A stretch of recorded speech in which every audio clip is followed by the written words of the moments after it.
Daniel एक युवा व्यक्ति है जो एक नायक बनने का सपना देखता है। स्लीपर बनने के लिए आर्कटिक फ्रंट द्वारा उनका साक्षात्कार लिया जाता है।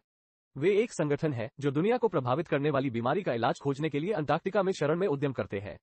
डैनियल का आवेदन स्वीकार कर लिया जाता है और वह वेरा के नेतृत्व में प्लाटून 11 में शामिल हो जाता है। वो टीम के सदस्यों लैरी, सुमेर और रियाका से मिलता है और उसे अपने पहले मिशन पर भेजा जाता है। प्लाटून लेस्ली के साथ शरण में जाते हैं, जहां उन्हें एक स्कार्ड के साथ मुलाकात की जाती है, एक सामान्य जानवर जिसे राक्षस में बदल दिया गया है। पल्टन शूटिंग शुरू करती है और डैनियल को लेस्ली को कवर करने के लिए कहा जाता है। लेस्ली अपनी तलवार के साथ अंदर जाता है, इसे अंतिम झटका देने से पहले स्कार्ड्रेड पर कई बार वार करता है। लेस्ली ने उसे बताया कि उसने बहुत अच्छा किया, लेकिन डैनियल ट्रिगर खींचने के साहस के बिना जगह पर जम गया था। लेकिन चूंकि वो मारा या घायल नहीं हुआ, इसलिए लेस्ली का कहना है कि वो अधिकांश स्लीपरों की तुलना में बेहतर कर रहा है। पलटन चलती रहती है और रेगिस्तान जैसी जगह पर पहुंच जाती है। वे जहाजों के टुकड़ों से घिरे हुए हैं और एक राक्षस द्वारा हमला किया जाता है। जैसे ही वे आग खोलते हैं, राक्षस भूमिगत गायब हो जाता है, जिससे उनके लिए इसका पता लगाना मुश्किल हो जाता है। सहायता केंद्र से सुमाया राक्षस का पता लगाने का प्रबंधन करता है और उन्हें निर्देश देता है कि यह कहां दिखाई देगा। रेत से राक्षस निकलता है और टीम इसे शूट करना शुरू कर देती है। डैनियल कुछ साहस प्राप्त करता है और निर्देशों का पालन करता है, लेकिन अपनी नसों के कारण वो स्क्रैप से टकराने वाले अपने सभी शॉट से चूक गया, जिससे राक्षस भाग गया और अपने मिशन को बर्बाद कर दिया। वापसी के बाद सुमेर ने उसे मिशन को बर्बाद करने के लिए दोषी ठहराया, ये बताते हुए कि उसका लक्ष्य इतना बुरा है कि उसे नायक बनने के लिए अपना विचार छोड़ देना चाहिए। अकेले रहते हुए वो अपनी क्षमताओं के बारे में सोचता है, जो टीम को बेहतर करने में मदद कर सकता है। लेस्ली उससे जुड़ने के लिए आता है और उसे दूसरी राय देता है और उसे अपनी विशेषता का पता लगाने में कड़ी मेहनत करता है। वो अन्य सदस्यों को उनके दैनिक कार्यों में मदद करने के लिए चीजें करता रहता है, जबकि अपनी विशेषता का पता लगाने और अपने कौशल में सुधार करने के लिए खुद को समझने की कोशिश करता है। डैनियल राक्षसों का शिकार करने के लिए लैरी के साथ शरण में लौटता है, लेकिन वे खो जाते हैं और एल्सी नामक एक लड़की से मिलते हैं, जिसे लैरी पसंद करता है, लेकिन डैनियल उसके साथ आगे की बातचीत से इनकार कर देता है। लैरी बताते हैं कि वो एक निर्वासन है, एक व्यक्ति जो शरण में शरण ले रहा है, जबकि पहले उन्होंने सोचा कि उसे उनसे दूर हो जाना चाहिए। वो फिर से प्रकट होती है और उन्हें रास्ता दिखाती है। रास्ते में डैनियल धीरे धीरे एल्सी पर भरोसा करना शुरू कर देता है और यहां तक कि उसका सिर भी थपथपाता है। अचानक एक दागदार पक्षी उन पर हमला करने के लिए दिखाई देता है। एल्सी पक्षी को विचलित करने की कोशिश करता है ताकि दोनों बच सकें, लेकिन डैनियल को नहीं लगता कि एक नायक किसी को अपने लिए बलिदान करने देगा। वो उसका पीछा करता है और उसे आने वाले हमले से बचाता है और वे राक्षस से छिपने के लिए एक इमारत में भाग जाते हैं। वे पक्षी को फंसाने के लिए एल्सी को चारा के रूप में उपयोग करने की योजना के साथ आते हैं। वे अपनी योजना को गति में सेट करते हैं, लेकिन जल्द ही बीस्ट का सामना करते हैं। वे जानवर द्वारा घेर लिए जाते हैं और अचानक बाकी पल्टन उन्हें बचाने के लिए आता है और राक्षस को मारता है। वे कार में बैठते हैं और बेस पर वापस जाते हैं, जहां उन्हें खुद को खतरे में डालने के लिए लेस्ली द्वारा थप्पड़ मारा जाता है। इसे बदतर बनाने के लिए वेरा ने डैनियल को टीम से बाहर निकालने की धमकी दी जब तक कि वह एक हत्या मिशन पूरा नहीं करता, लेकिन वह ये देखकर चौंक जाता है कि उसका लक्ष्य एल्सी है। डैनियल को अपने मिशन के लिए तैयार करने के लिए टीम उसे सिमुलेशन रूम का उपयोग करने की अनुमति देती है, जहां वह अपने लक्ष्य में सुधार कर सकता है, लेकिन जैसे ही वो तलवार पकड़ता है, लेस्ली उसे रोक देता है, क्योंकि उसका फॉर्म कितना गलत है। लेस उसे एक बार में आमंत्रित करता है, जहां वे एल्सी को मारने के लिए डैनियल की योजना पर चर्चा करेंगे। जब लेस्ली बाथरूम में जाती है और डैनियल को फोन आता है, तो वो इसे प्राप्त करने के लिए बाहर जाता है और फोन पर नादिया को देखता है। जैसे ही वो जवाब देता है, वह भाग जाती है और वो उसके पीछे भागता है। वो अचानक उसे मारने के लिए 3 ह्यूमनॉइड राक्षसों को बुलाती है। वो एक बार का उपयोग करके खुद का बचाव करने में कामयाब रहता है, लेकिन संख्या उसे अभिभूत करना शुरू कर देती है। लेस्ली बचाव में आता है और दोनों उन्हें हराने में कामयाब होते हैं। वो डैनियल को समझाता है कि वे राक्षस एल्सी की तरह ही निर्वासित है, लेकिन वे राक्षसों में बदल गए। अचानक हेडन नाम का एक लड़का डैनियल को मारने के उद्देश्य से उनके सामने आता है। लेस्ली को पता चलता है कि हेडन हत्या की योजना जानता है और डैनियल को भागने का आदेश देता है।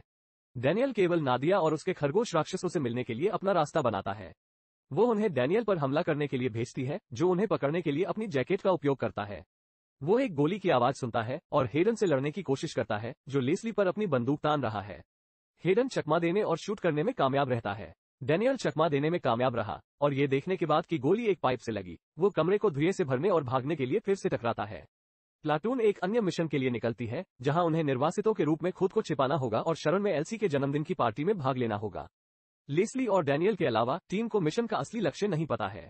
वे उस हवेली में जाते हैं जहां पार्टी की मेजबानी की जा रही है और परिसर में ठीक से घुसपैठ करने के लिए नौकरानियों के रूप में कपड़े पहनते हैं। डैनियल एकमात्र ऐसा व्यक्ति है जो कपड़े नहीं पहनता है, क्योंकि उसे अपने लक्ष्य को शूट करने के लिए टॉवर के शीर्ष पर अपनी स्थिति पकड़नी होगी। समूह तब हवेली में घुसपैठ करता है और उन्हें एल्सी को ढूंढना होगा और उसे खिड़की पर लाना होगा जहां डैनियल को उसे मारने का मौका मिलेगा। इलाके में तोड़फोड़ करते हुए लेस्ली का सामना हेडन से होता है, जो अपने नेता आइसमैन के लिए एल्सी के पीछे पड़ा हुआ है। हेडन लेस पर गोली चलाता है और वे लड़ाई में टूट जाते हैं। तुरंत लेस्ली हेडन को विचलित करने के बाद भाग जाता है और वो बाकी को एल्सी को खोजने के लिए कहता है और उसे विशिष्ट खिड़की पर लाता है। लेकिन वो लोगों से घिरी हुई है जो उसे भगवान का बच्चा कह रहे हैं, इसलिए दोनों आतिशबाजी स्थापित करके उसे खिड़की की ओर आकर्षित करने का फैसला करते हैं।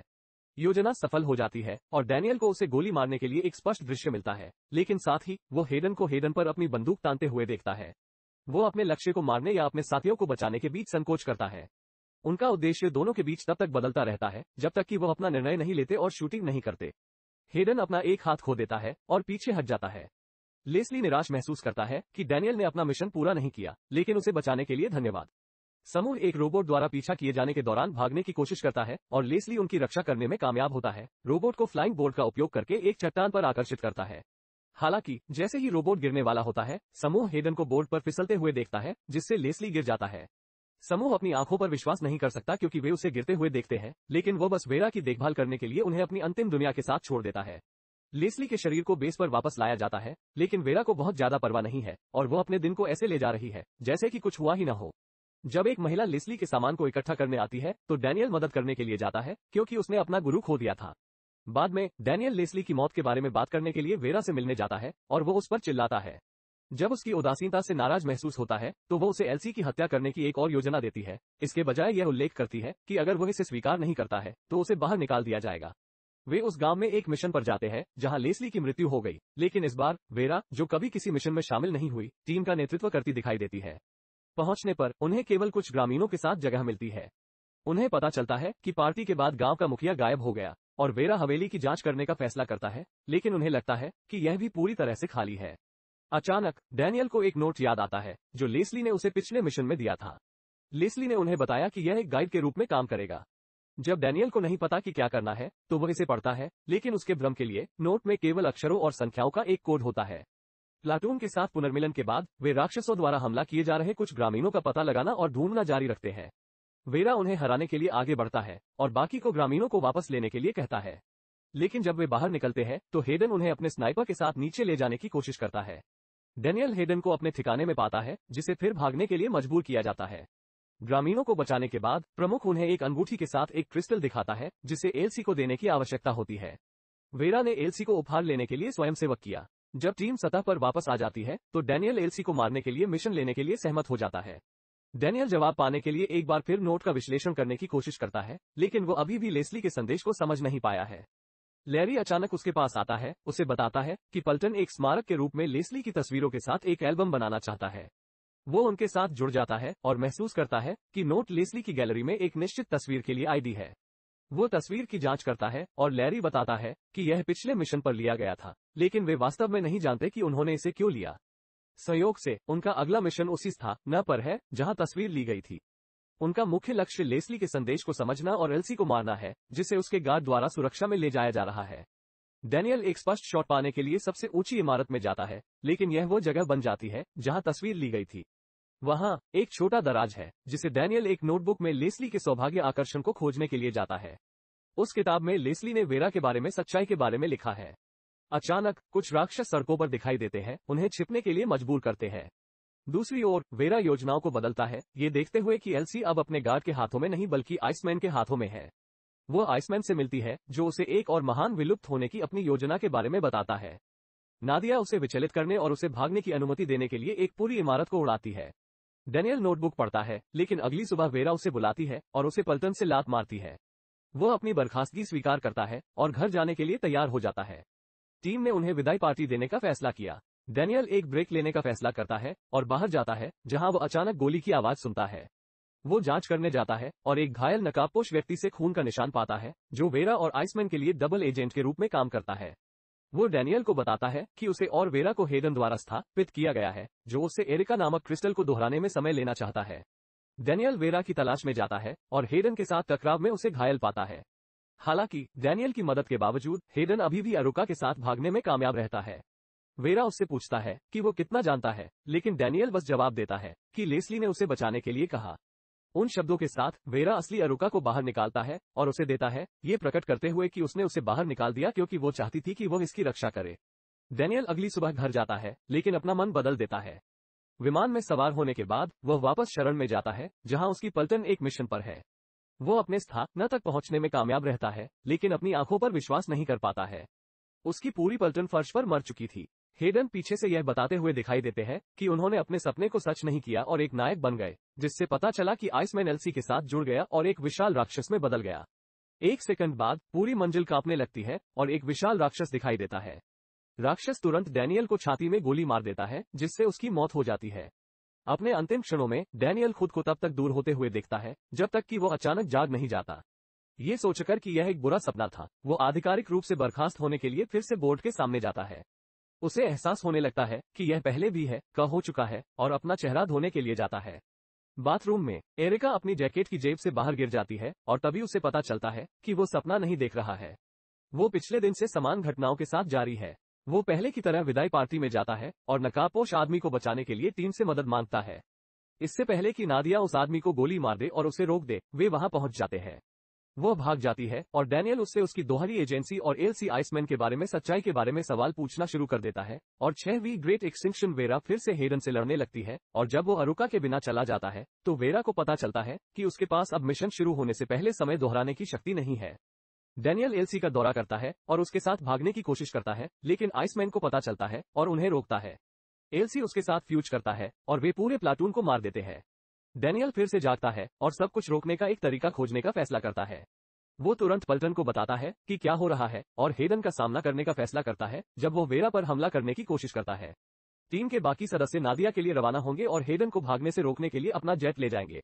जब वो खुद को घिरा हुआ पाता है बिना किसी भागने के, हेडन और डैनियल लड़ना शुरू कर देते हैं, लेकिन डैनियल जल्दी से उससे निपटने में कामयाब हो जाता है क्योंकि वो पहले से ही अतीत से जानता है कि हेडन के पास कोई गोली नहीं बची है।